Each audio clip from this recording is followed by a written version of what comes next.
Bonjour tout le monde, bienvenue sur Bonté Web TV. Vous êtes sur une Web TV du cœur où on aime voir le beau, apprécier le bon et faire le bien. Mon nom est Suzy Matt et aujourd'hui j'ai comme invité Edith, on dit Lassia? Lassia, Edith Lassia, c'est exact. Bien, bienvenue, je suis très heureuse de vous rencontrer aujourd'hui. Edith, c'est vrai, on a dit on se tutoyait. Alors, tu m'as été chaudement recommandée par Lynn Bolduc. Moi, j'en apprends dans le domaine du développement personnel de plus en plus et toi, tu travailles dans ce domaine-là depuis plus de 20 ans. Alors, plusieurs choses m'ont intriguée sur ton site web. C'est certain que tu vas t'as développé, t'aides les gens à aller plus profondément en dedans d'eux et à ce que j'ai compris, vraiment se réaliser à travers leurs dons. Il y a quelques choses qui... Moi, j'ai été intriguée par le mind mapping, mais aussi, là, ce que tu me dis, c'est que tu travailles également avec les couples. Alors, on va parler de tout ça aujourd'hui. Parle-moi un peu de ton cheminement. Pourquoi être arrivé à faire du développement personnel? Alors, merci Suzy pour toutes ces précisions de mon parcours. Alors, je pourrais dire que mon parcours, il a commencé très tôt. J'ai eu très tôt le goût du bonheur.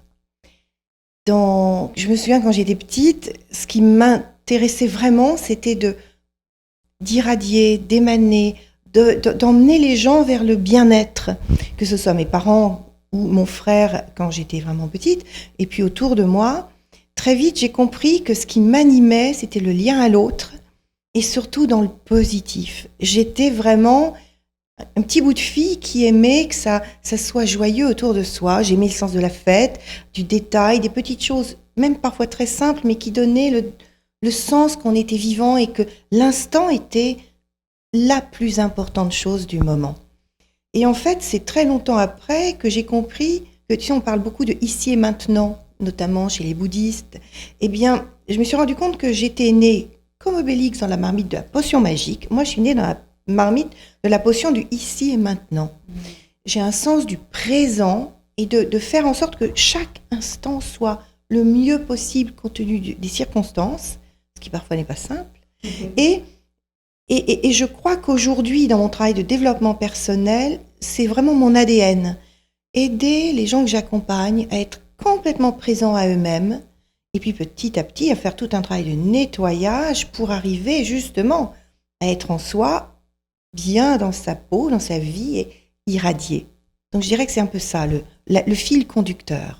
Et ce que j'ai aimé de voir, c'est le besoin d'ancrer la personne. Au niveau de ça, ça me parlait beaucoup parce que moi, je travaille sur l'ancrage. Souvent, trop l'envie d'être dans la spiritualité me donne le besoin d'être dans l'entraînement physique.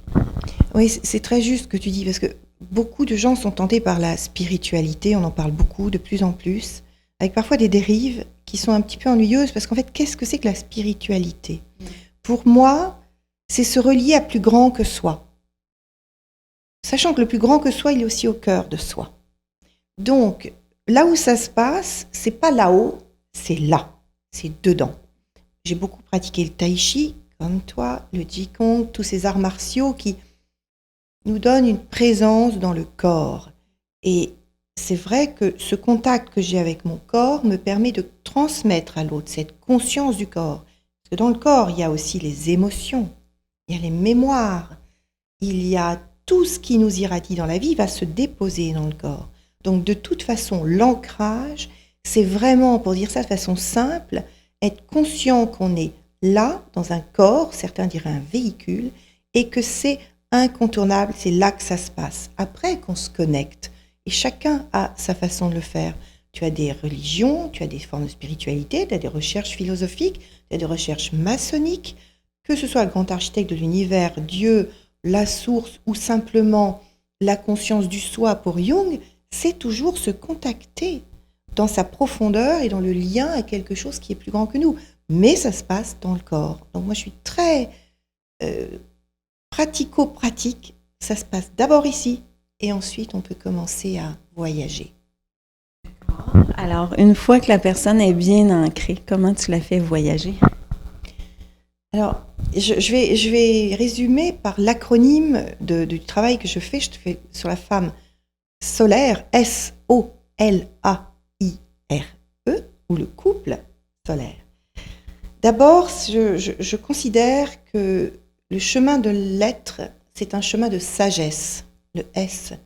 C'est-à-dire comprendre, savoir qu'on ne sait pas, mais qu'on est ici pour apprendre. On n'est pas avec une instruction sheet, tu vois, on n'est pas avec un mode d'emploi. Une fiche d'instruction, oui. Mais non, on est, voilà, et puis on se dépatouille avec ce qu'on peut, parfois dans des contextes fort agréables. Enfin, les gens qui viennent souvent me voir en consultation, c'est parce qu'ils ont des contextes plus difficiles. Donc, le S, c'est vraiment apprendre à savoir. Donc, je vais les aider à décoder, à commencer à réfléchir autrement, donc à s'ouvrir, le O, à s'ouvrir même au contre-intuitif, même à des choses qui sont contre ce qu'on leur a appris dans leur famille, dans leur histoire. Donc s'ouvrir à des nouveaux concepts, donc à lire, à réfléchir autrement, pour se libérer, le L. Se libérer de quoi? D'abord souvent de ses mémoires, de ses peurs, de certaines croyances. On dit, ah non, moi je ne suis pas bonne en maths, par exemple. Non, que depuis que on n'est pas bon en maths dans la famille, je ne suis pas bonne en maths. Ça peut être une croyance. Ou bien, je suis artiste aussi, j'ai été prof d'art pendant quelques années, je recevais des élèves en atelier. Ah non, moi je ne suis pas créative, je ne sais pas peindre. Ok, tu ne sais pas peindre, mais créativité, c'est pas ça. Créativité, c'est une présence. Donc, se libérer de tout ça et du regard de l'autre. Qu'est-ce qu'on est entaché par la peur du regard des autres? Pour arriver au A, accepter de vivre l'aventure de la vie. On n'est pas sur un rail qu'on suit, c'est une aventure avec des chemins de traverse et on va vivre cette aventure. Et dans le couple, avec l'amour, double A. Pour arriver au I, qui est l'intuition, l'inventivité, c'est très important d'être dans la vivacité et de se dire qu'est-ce qu'on peut faire pour que cette vie, ma vie, soit plus vaste, plus en lien avec les autres, plus joyeuse, et intégrer tout ça. Parce qu'il faut intégrer, encore une fois, dans son corps, dans sa profondeur, ce qu'on a appris avec les autres petites lettres. On ne peut pas passer par l'étape on ne peut pas faire l'impasse, de l'étape du réalisme. Parce que la vie, parfois, elle est pas rigolote. Parfois, on a des coups durs, on a des pertes, on a des choses très douloureuses. Et la vraie question dans le réalisme, c'est qu'est-ce qu'on fait des épreuves? Est-ce que les épreuves vont nous constituer ou nous permettre de développer de nous quelque chose de beaucoup plus intéressant, plus positif, qui vont nous faire grandir? Et ça, c'est le pari que je fais. C'est le R, c'est-à-dire intégrer et prendre les épreuves quand elles sont là et voir comment on les transforme et les transmute pour arriver au E, qui est l'éveil, l'épanouissement. Donc voilà, tu vois, ça résume le chemin que je fais faire aux gens que j'accompagne. Beaucoup de femmes, mais j'ai quelques hommes qui s'aventurent dans l'aventure. Bon, le couple solaire, là, tu travailles avec les couples. Moi, ce que j'ai remarqué, c'est que j'ai rencontré à travers des groupes de bonté divine, entre autres, beaucoup de femmes célibataires. Parce que ce que j'ai ressenti, c'est qu'elles recherchent l'homme spirituel ou exactement comme elles le veulent. Mais souvent, l'homme n'a pas la même image de la spiritualité ou pas souvent. Je veux dire, je veux pas mettre tous les hommes dans le même panier, mais j'ai remarqué que l'ouverture est différente au niveau des hommes à ce niveau-là. Ils peuvent être très ouverts ou très respectueux ou très sages, mais je remarque qu'on attend peut-être trop l'image parfaite. En tout cas, est-ce qu'au niveau quand tu travailles avec les couples, ça touche ça? Oui, alors ça peut le toucher de façon spécifique, puisque là tu dis dans le cas des femmes, en effet, que tu côtoies dans ton espace, elles sont plutôt dominantes spirituelles et elles peuvent attendre l'idéal spirituel de binôme. Mais je dirais, en règle générale, on a un peu l'image des contes de fées. On a quand même été nourris du prince charmant, ils se marièrent, eurent beaucoup d'enfants, etc. Et je pense qu'on a cette espèce de vision du couple idéal. Et l'étape qui me semble nécessaire, c'est d'essayer de réfléchir sur ce que peut être un couple. Et pour moi, j'ai vu 7 clés, mais je vais en donner 3. La première, le couple, c'est pas 1 plus 1 égale 1. C'est pas 1 plus 1 égale 2, rien autour. C'est 1 plus 1 égale 3. C'est-à-dire qu'on va mettre dans le couple le meilleur de soi. chacun met le meilleur de soi. Et le couple, c'est une partie du meilleur de chacun, plus beaucoup d'autres choses, qui sont des projets communs, la parentalité, des histoires, des rêves. Et quand on arrive à vivre ce 1 plus 1 égale 3, on se rend compte que la spiritualité, elle fait partie du meilleur de soi, mais elle doit nous amener à une ouverture. Et si on ne fusionne pas dans la spiritualité telle qu'on la rêve avec l'autre, il n'est pas incompatible d'irradier, d'émaner cette vision du monde chez l'autre pour créer un lien qui fonctionne. Je vais juste donner un exemple. Moi, j'ai beaucoup été en effet attirée par la spiritualité parce que très tôt, j'avais une empathie très forte. Donc, c'est vrai qu'on ressent des choses plus finement, on est plus en alerte. Et mon mari, qui est tout aussi fin, mais qui ne s'exprime pas dans cet espace, m'a un jour dit « Ok, je comprends, je respecte infiniment, tant que tu ne vas pas t'embarquer dans des choses un peu louches, et ce n'était pas du tout mon cas, parce que je suis très ancrée, mais si tu veux, toi, tu es sur la scène, laisse-moi dans la salle. C'est-à-dire, je t'observe, je regarde, ça me fait du bien, mais ne me demande pas de monter sur scène avec toi, c'est pas mon histoire. » Ça résume bien, si tu veux, le côté... Au début, je voulais qu'il monte sur la scène avec moi. Et viens avec moi, viens dans mes réunions. Puis, il me dit non. Pas son besoin à lui. Donc, si tu veux, dans le 1 plus 1 égale 3, qu'est-ce qui m'a apporté dans le meilleur de lui à ce moment-là? C'est le respect. C'est une vigilance qui est importante. Parce que dans ces domaines-là, il faut vraiment être très vigilant, très prudent, très respectueux. Et voilà. Et donc, et après, il y a tout ce qu'on fait par ailleurs. Alors, le deuxième paramètre, pour moi, qui est très important, c'est toujours la liberté de l'être, ce que j'appelle la valise dans l'escalier. En l'occurrence, on a, le jour où on va mourir, on va se trouver face à soi. Qu'as-tu fait de tes dons, de ta vie? Je considère intrinsèquement chaque être a un sens profond à donner à sa vie. Et que dans ce 1 plus 1 égale 3 avec le respect, chacun respecte. Donc on peut aussi accepter que le chemin de l'autre ne soit pas le sien. Donc le lien n'est pas une prison, toi et moi pour la vie, quoi qu'il se passe. C'est mettons le meilleur pour faire en sorte qu'on ait toujours envie d'être ensemble. Et la liberté, elle est là. Et là, on peut commencer à être soi, et chacun développe encore mieux le meilleur de soi. Et troisième paramètre, j'ai un trou de mémoire. Ah oui, c'est ça. Alors là, c'est très, je dirais presque maçonnique comme expression, c'est on dépose les métaux à l'entrée du temple. C'est une phrase que disent les francs-maçons. Et en fait, qu'est-ce qu'ils disent? Je vais dire de façon plus prosaïque, on a une très belle maison, impeccable, magnifique. On arrive de dehors, il y a plein de boue à ses chaussures. Est-ce qu'on va rentrer, salir toute la maison avec la boue avec ses chaussures, ou on dépose les chaussures à l'entrée? Alors, maintenant que j'ai mis une image un peu plus spirituelle, initiée, et l'autre, vous choisissez, mais qu'est-ce que ça veut dire? Ça veut dire que quand, et je vais donner des exemples pratico-pratiques, et je parlais de mon mari, parce que ça fait 30 ans qu'on est quand même fortement amoureux tous les deux, et on a vraiment réussi à construire un couple solaire.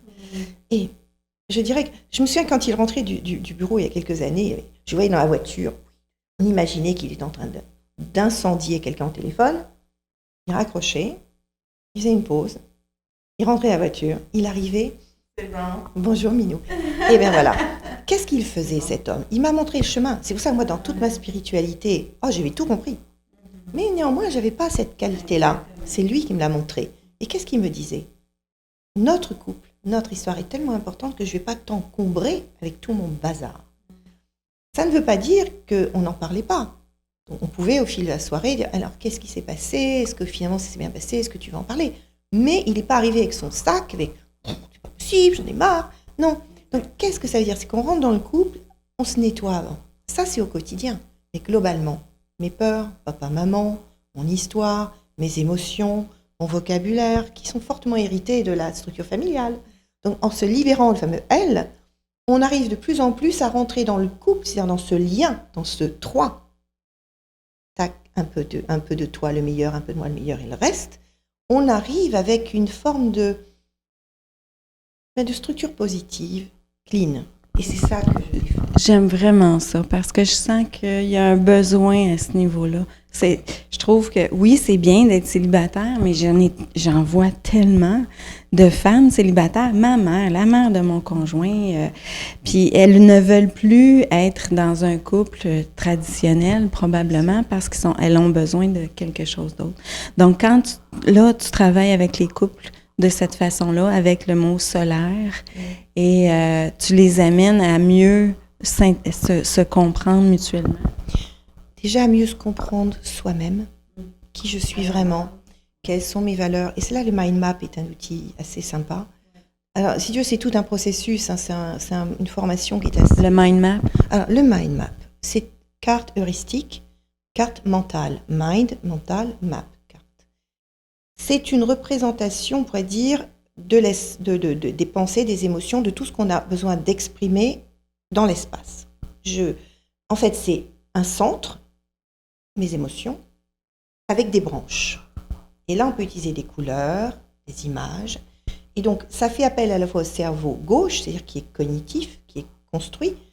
On va hiérarchiser, on va construire. Et en même temps, beaucoup au cerveau droit. Parce que, par exemple, voilà, aujourd'hui, si je devais dire mes émotions, heureuse, peu de peur, grande envie, eh bien, je vais faire un mind map. Puis après, je vais dire peur. On va aller faire des petites branches sur peur. Et on va commencer à le travailler. Donc, je vais avoir une représentation spatiale posée en couleur, avec des dessins, de ce que je ressens au moment où je le ressens. Donc, quand je fais avec des gens, qu'est-ce que je leur fais faire? Quelles sont vos valeurs, par exemple? Mettez-les en vrac. Tac, tac, tac, des mots. Puis après, on fait ces petites branches. Puis on voit que tiens, cette valeur-là, elle est reliée à celle-ci. Ah oui, mon goût par exemple, l'honnêteté et ma perfection. Mais peut-être que parfois, la perfection va un peu... Si elle se connecte à l'honnêteté, ça va être presque trop, syndrome de la perfection. Donc, je l'ai fait travailler sur plein d'éléments, et puis voir, parce que la représentation est très, très spatiale, hein, et puis voir tout d'un coup les connexions. Donc, c'est un outil d'expression, de développement de toutes les pensées qu'on peut avoir à exprimer, de visibilité très claire, de clarification, et puis de jeu. Est-ce que je suis claire? C'est très bien. Moi, je trouve ça très intéressant. Je suis sûre que les gens, ils sont très anxieux, pas anxieux, mais très... veulent en connaître plus, je suis certaine. Très curieux, voilà, je cherchais le mot. Il y a un logiciel Mind Map sur Internet et il y a un site qui s'appelle Nomadity, Nomadity, de Cindy T, qui travaille beaucoup sur Mind Map. Cindy est une femme remarquable qui a fait un très beau travail là-dessus. Donc Nomadity, c'est belge, donc .be. Et je pense que si vous allez voir ce qu'elle fait, c'est probablement une des plus claires, des plus lumineuses sur ce domaine. Alors, toi, tu fais du coaching. Est-ce que tu as des livres? Est-ce que les gens peuvent te... Non, en fait, j'ai pas encore de livre en coaching. Je suis en train de le préparer. Le livre que j'ai fait, c'est un livre sur le comportement des enfants par rapport à l'alimentation, que j'ai coécrit avec un médecin nutritionniste il y a 5 ans, à table, passeport nutrition de l'enfant à l'adolescent, qui travaillait beaucoup sur le comportemental. Ça fait partie des piliers que j'ai envie de travailler, l'enfant au sein de la famille. Et j'avais beaucoup travaillé sur ce que j'appelle les projets un peu montessoriens. C'est comment initier l'enfant à la nourriture, donc au partage avec la famille, aussi bien on prépare ensemble, on va faire les courses ensemble, on débarrasse ensemble. Et donc j'avais fait ce livre. Régis Gros-Didier avait pris la partie médicale, c'est-à-dire le ventre, deuxième cerveau, et comment ce qu'on nourrit, notre corps en fait, va impacter l'ensemble de nos comportements, de qui nous sommes. Et moi, j'avais pris la partie vraiment comportementale. Donc, par exemple, comment initier les enfants par les sens. Donc, j'avais créé le pique-nique idéal. C'est-à-dire, on va utiliser le regard, puisqu'on les emmène au marché pour qu'ils voient, qu'ils comprennent ce que c'est. Les couleurs, le goût, les odeurs. L'ouïe, parce que on comprend une pomme qui croque, qui est bien juteuse, ou une banane, c'est pas pareil. Et puis, le toucher. Donc, ça, c'est le livre que j'ai construit. Sinon, j'ai écrit d'autres livres, et surtout, j'ai été éditée, mais ce sont des nouvelles initiatiques sur l'humain, transgénérationnel, etc. Et là, j'ai gagné des concours de nouvelles. Et j'ai un livre qui s'appelle Le murmure de l'arbre inclassable, qui était 21 nouvelles initiatiques, qui n'a pas été édité comme tel, mais dont les nouvelles ont été éditées dans des concours de nouvelles. C'est un peu curieux. Et là, je prépare en effet des livres sur ce sujet, le sujet du couple, le sujet du développement personnel, avec ce cheminement qui est le mien. Mais j'ai bien envie d'en apprendre plus. Écoute, j'ai l'impression d'être avec une personne c'est comme le iceberg. Je vois qu'en dessous, il y a tellement de choses que j'irais parler avec toi. Les gens peuvent te voir sur ton site web www, je l'avais écrit. Alors, il y a edithlassiacoach.com, mais le vrai site qui est en train de se mettre en place, c'est femme, pluriel, solaire, pluriel.com. Et Edith Lassia, non, lassia.edith@femme-solaire.com pour me joindre. Voilà. Et ça, c'est le site dans lequel je... Pourquoi femme? D'abord, comme tu as remarqué, j'en suis une. Oui, donc Et puis surtout, les femmes sont les mères. C'est nous qui transmettons quand même le cœur. Le cœur déjà parce que par la grossesse, c'est nous qui portons souvent les premières années. Je ne dis pas que le papa n'a pas une importance, il en a une extrêmement importante, mais souvent c'est la place qu'on lui laisse. Et donc, je trouve que travailler sur la femme, ça m'était plus naturel. D'abord, j'ai 80% de femmes dans mes coachings. Et je me suis sentie très confortable dans ce travail d'aider la femme à trouver vraiment son centre, son épanouissement, pour que les enfants aient des ailes. Il faut que les mamans aient des ailes, que les couples aient des ailes, que les papas aient des ailes. Voilà. Il y a un très beau dicton juif qui dit, si vous voulez... En fait, il faut donner à nos enfants des racines et des ailes.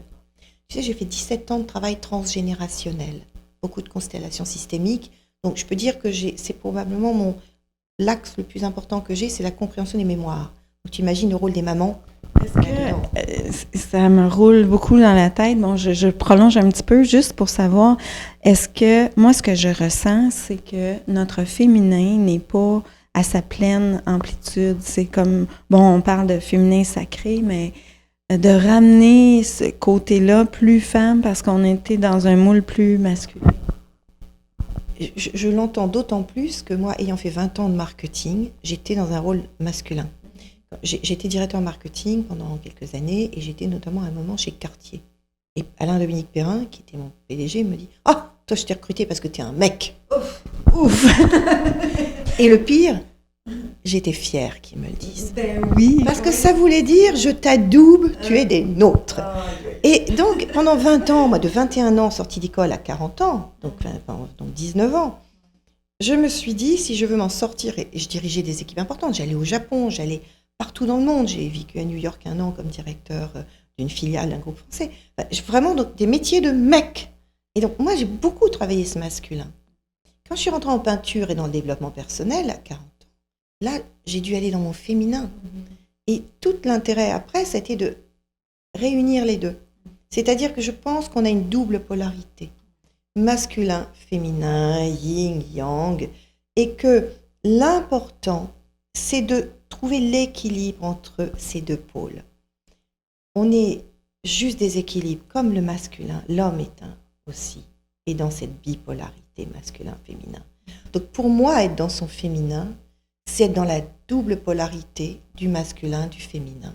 C'est être dans cette entièreté. Et ça a été tout le travail de ma vie jusqu'à présent, et j'espère continuer longuement, parce que c'est ça. Et dans mon féminin, il y a peut-être le côté plus relié. Dans mon masculin, il y a peut-être le côté plus actif, qui fait, qui construit. Il peut y avoir une forme d'autorité, parfois, dans mon masculin, mais que si elle s'est assise sur une empathie, ce sera juste, je veux, dans l'éducation. Si mon féminin, c'est ma sensibilité, je sens que le petit bout n'allait pas bien, il n'empêche qu'à un moment, celui qui disait non en moi, c'était le masculin. Maintenant, c'est non, comme ça. Et pourquoi c'est non? Parce que, j'expliquais. Mais à l'époque, quand je devais accompagner les enfants dans les moments de crise, c'était bien un mélange du féminin et du masculin. C'est cette bipolarité qu'il faut trouver. Je ne crois pas au féminin intégral. Non, on est dans l'équilibre. Mais j'aime ça vraiment beaucoup. J'ai adoré ma rencontre avec toi, Edith. Tu es vraiment inspirante. Vraiment, j'aime ton équilibre. Je te sens bien posée, mais bien connectée. Ça, c'est... Puis là, tu me dis vraiment, c'est ça, tu sais, comme de bien être... pour bien être dans sa vie, c'est d'être pleinement en équilibre. Donc, tu vois, ce que tu dis est très important. Pourquoi il est important d'être en équilibre? Quand on est équilibre et qu'on est bien posé, comme tu dis, on aide la personne à côté de soi à se poser. C'est-à-dire on émane un centre de paix finalement, de tranquillité qui est contagieux. Le bonheur est contagieux, l'équilibre est contagieux, de même que le négatif. Donc plus on arrive à aller vers cette confiance, qui n'est pas une confiance dans le pouvoir, c'est une espèce de paix intérieure. Comme je disais à une de mes vieilles amies, tout est OK. Tout est OK, ça a intégré tout ce qui était là. J'ai beaucoup de bonnes amies qui vont se reconnaître en disant « tout est parfait ». Mais c'est ça, ça veut dire quoi? Ça veut dire que les choses sont ce qu'elles sont, qu'est-ce que j'en fais au mieux et est-ce que moi, ça me déséquilibre? Non, et là on émane et on transmet. On transmet beaucoup par les mots, certes, mais on transmet aussi par l'intention, par la position intérieure, par ce qu'on est. Donc travaillons sur nous et tout va se mettre en place. C'est comme une pièce de puzzle, quand elle est en désordre, tout est en désordre. Si la pièce de puzzle est bien à sa place, on peut commencer à placer autour. C'est pratico-pratique, parce que je n'aime pas partir dans l'ésotérisme et des choses un peu trop évanescentes, parce que je trouve que finalement, on est là, maintenant, et on est dans la vie. Et c'est ça qui est magnifique. Un grand merci. Je vais te souhaiter un bon voyage de retour. Hein? Oui. Tu retournes aujourd'hui? Non, je ne repars pas aujourd'hui. Aujourd'hui, je pars à Victoriaville, retrouver Lynn Bolduc et Giulio Fioravanti, qui sont deux personnes magnifiques. Giulio fait un travail sur l'épigénétique qui est fabuleux. Et je vais passer quelques jours avec eux. Je serai au Festival du Féminin Sacré avec Sylvie Béroubet ce week-end. Sylvie, oui, est dans mon Facebook. Et je ne repars que le 9, après avoir passé quelques jours ici avec ma fille qui fait ses études à l'UQAM. Tu sais tout. Enfin, vous savez tout aussi, parce que c'est vrai, j'ai oublié qu'on n'était pas off, pardonnez-moi. Alors, un grand merci. Et merci à tous. J'espère que vous avez été inspirés et je vais vous souhaiter une merveilleuse journée. Merci, au revoir.